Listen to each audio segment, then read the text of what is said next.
বন্ধুরা, তোমরা কে কী করছো, কেমন আছো? আমি তো খুব ভালো আছি, আশা করছি তোমরাও খুব খুব ভালো আছো। Good afternoon.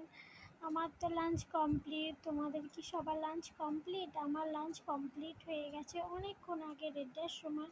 আবার আমার খিদে পেয়ে গেছে, তো আমি এখন ফল খাবো। বর ফল কেটে দিয়েছে, পেয়ারা, লেবু। তোমরা কে কী করছো অবশ্যই কমেন্ট করে জানাবে। আর আজকে তো জয়মঙ্গলবার, তোমরা কে করেছো সেটা কমেন্ট করে জানাবে।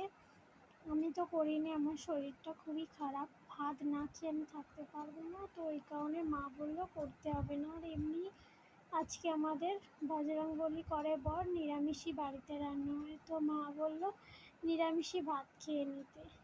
তো চলো, তোমরা কে কী করছো অবশ্যই কমেন্ট করে জানাবে। তো আমি এখন শুয়ে আছি, তো চলো, ঠান্ডা ঠান্ডা ঘরে শুয়ে আছি। তো চলো, তোমরা কে কী করছো অবশ্যই কমেন্ট করে জানাবে।